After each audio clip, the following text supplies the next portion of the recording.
A lot of you guys have been requesting for this video, so here it is. I am going to talk about how I make my flashcards, how I study them, and just overall everything about my flashcards. Not specifically the website I use. I've made an entire video on that if you want to check that out, but more towards what I'm actually meant to write in a flashcard and how a flashcard's meant to work and kind of that stuff. A lot of you guys have been asking for this video, so hopefully this can be a really useful and informative video for you guys. So I just want to get straight into it, and I want to first clarify the need for making flashcards and why it works for me. And a lot of the times I'm going to be saying me and I in this video, but yeah, I think a lot of these tips are going to be very specific.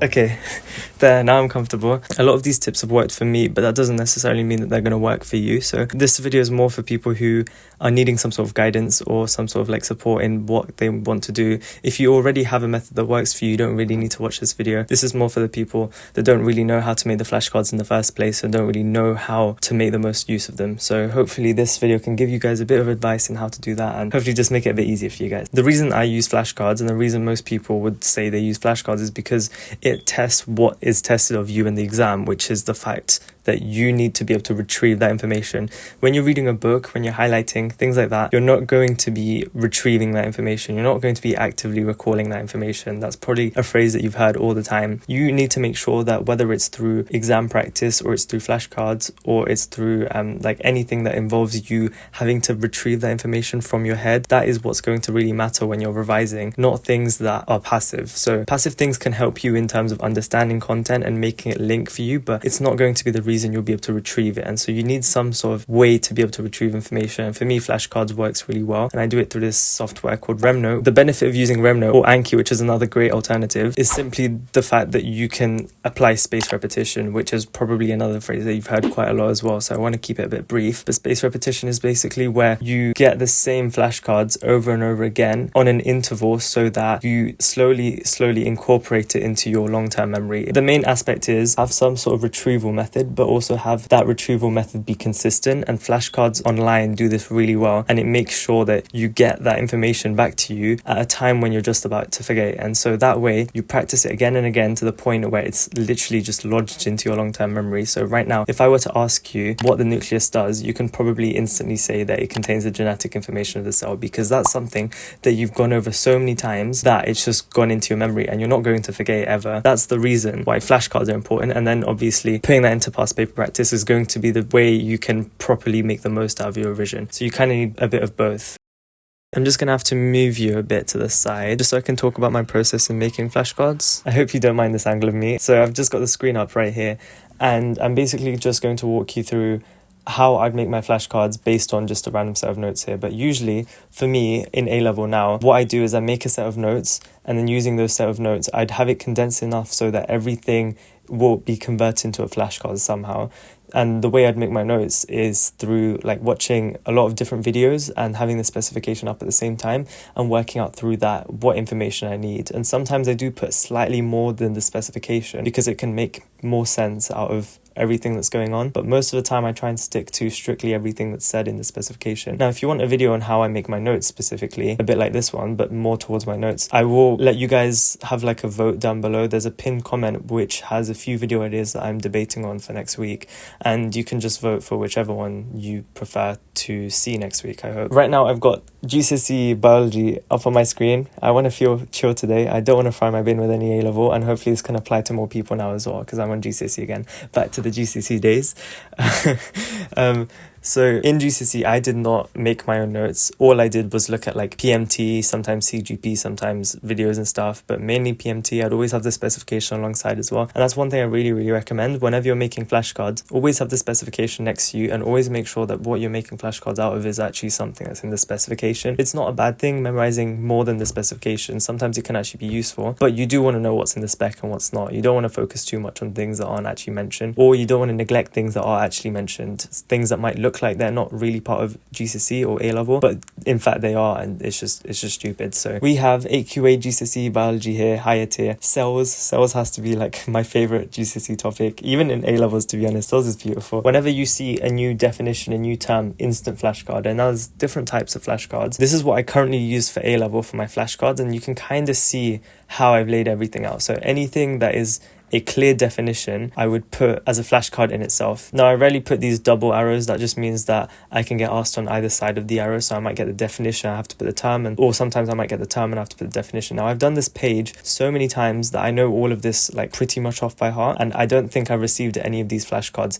in ages now, because they're so far in my long-term memory that I don't need to receive them anymore. Now, my main type of flashcards are these like normal ones, right? But then also the ones where you've got multiple things, those ones are really important as well, and you really want to make sure you don't overdo with those ones as well. So ones where you have one statement, one question, and you have like 3 or 4 different like things that you need to mention out of that one statement. These ones you have to do in moderation. You don't want to put too many of them, and you don't want to make them too difficult to the point where you don't know them. Like, you're trying to split them as much as possible. If you can, try and make your flashcards as separate as possible. My advice would always be, if you can make a flashcard on one specific definition or term, make it on that one definition or term. Don't try and put multiple things in one flashcard, because it can get a little too much really quickly. It might also make it difficult trying to single out what you need to focus more on, because everything's all in one place. So it's much better to like organize them out and make them separate. If you are struggling and you really need to find a way of making flashcards, there's one thing I can propose, and it's using ChatGPT. Now, I do want to make an entire video on how you can use AI to help with revision and make revision much easier. But one thing you can do is you can just paste a list of notes that you want to make flashcards out of, and you can actually ask ChatGPT to make flashcards for you. You can use that as like a solid place to start with, and then you can build your way up. So that's always a proposition. You could try that as well. That's something I don't do myself, but I mean, if you want to give that a go, if that's what you want to try and do. So in this case, animal and plant cells are eukaryotic. They have a cell membrane, cytoplasm, nucleus containing DNA. If I'm looking at this through a lens of I don't know any of this information, now sometimes you're going to look at your notes and you're going to see things that you don't think you're ever going to forget. So for me,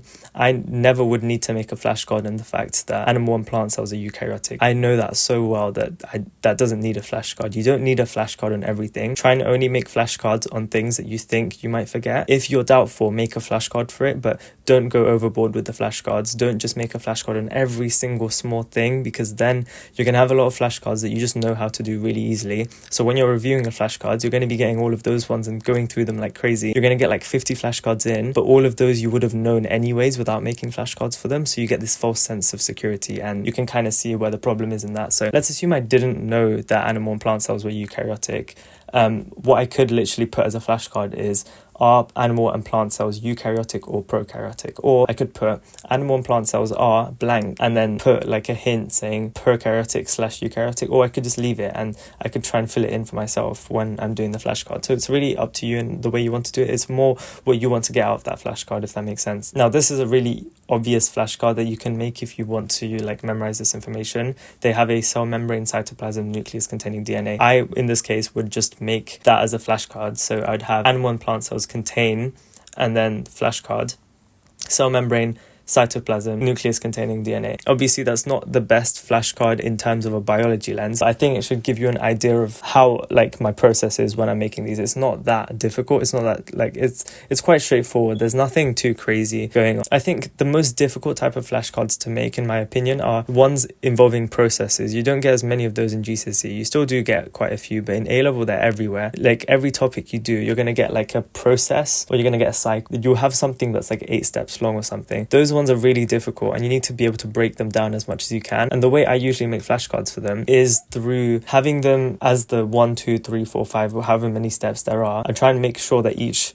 line has only one phrase, like one thing to learn. So then each time it's not like I'm trying to regurgitate 2 or more pieces of information at once. And then what I can do is I can put a setting on my flashcards so that they can appear one at a time. So I can first get the first step, see if I'm right, then try and get the second step, see if I'm right, then try and get the third step, and so on. And that way, each flashcard feels like a separate one rather than one whole thing. Don't try and be able to regurgitate the entire 8-step process if you can't. If you can have it all as one 8-step thing, and you can try and bring it out every single time. But it can be very risky, and it can be very difficult, especially if you just learned that topic, for example. But if I just go through how my flashcards look, this could just give you an idea of like what goes in my head. So I like having everything nicely like organized organized, so it's easy to read, but I don't really go on this page often. I'm always on the like flashcard display page. Now looking at this one, now you can clearly tell there's a big difference in the way I've made the type of flashcards here, and this is purely because of a jump in difficulty. So in this case, I've got functions of a cholinergic synapse, which if you're not doing this, just don't worry, please. But the main thing I'm trying to show here is that I've got a step-by-step process that's going on, and I've got 1, 2, 3, 4, 5, and I've also got this image that pops up at the very end just to give my brain a refresh when I'm going like over this flashcard. I've got one specific thing happening on each one, I think. Let me just make sure. Well, actually, in this case, I've kind of combined some just because it makes more sense in my head, but usually I'd have them all as separate as possible. But in this case, for me, it would work better if I combined a few into like one statement and so on. So whenever I look at a process, I'd make it into a step-by-step process like this. And then if I review this flashcard, I can just show you how it would look. So I'd have this, functions of a cholinergic synapse, which let me see if I can remember. I can't lie, I don't remember how this works at all. Let's assume I did remember, like I don't know why I can't remember this stuff now. You can see I've got one statement going on, and let's assume I do understand this one. I'm going to click skip for now though. Then it comes to the next statement, and so on and so on. And that way, this is the most effective way for me. Okay, we're back here now. The way I review my flashcards is whenever I have any sort of free time, I just sit down and I just do a few flashcards. I don't really spend a long amount of time doing flashcards. I just do it in like times where I just have nothing else to do. But when things get a lot, then I actually manage to sit myself down and actually go over them properly. Now, when you do start realizing that you've got way too many flashcards, my biggest advice is to treat everything topic by topic and go one by one through every topic. Now, if you just get like all the random flashcards from one entire subject, it can be really difficult trying to adjust with each new topic. It keeps on flicking around. So if you stick to each topic one by one, you're going to be seeing the same flashcards more often, and that means that you're going to have it easier to remember the next time you see them as well. One big mistake with revising flashcards is when you're trying to go over a flashcard, you think that you know the information, and then you see the information, you're like, yeah, I would have gotten that, and you move on and you put it through as, yeah, you got that information.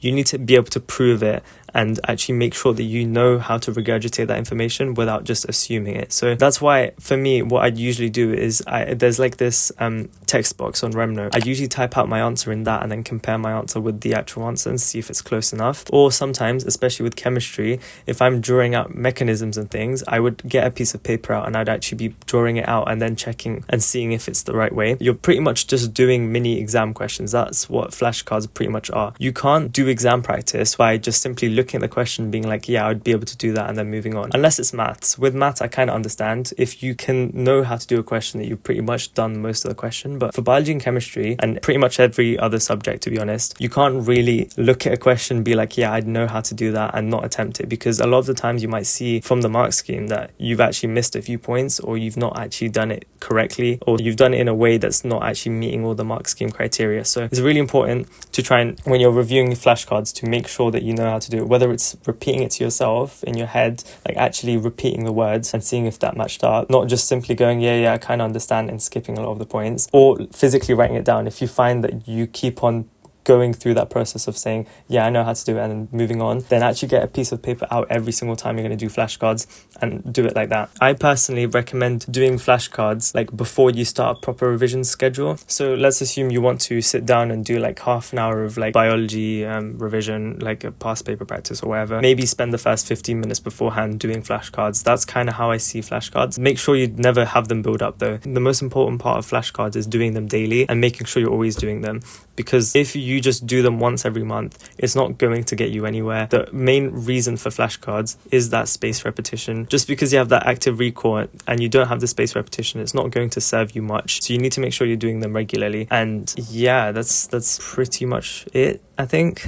Also, your flashcards aren't going to be perfect, and that's okay. One thing you're going to realize as well is that after doing a lot of practice on your flashcards, you might see things that might actually need to be worded differently. Or when you're doing an exam paper, you might realize that you haven't actually made a flashcard on one specific thing. So it's always important to be adjusting your flashcards, adding new things, removing things whenever possible. I really like the idea of making exam questions flashcards themselves. So whenever you find a question that you got wrong, make it into a flashcard, learn the mark scheme for it, and so that you're not going to get it wrong ever again. Prove that you know your flashcard, study it regularly, and adjust things if necessary. Those are my 3 main tips for studying the flashcards themselves. If you have any questions about this side of the process, leave them down below as well. And apart from that, that's it. So I hope you guys really enjoyed this video and found it useful, and I'll see you guys very, very soon. So bye for now.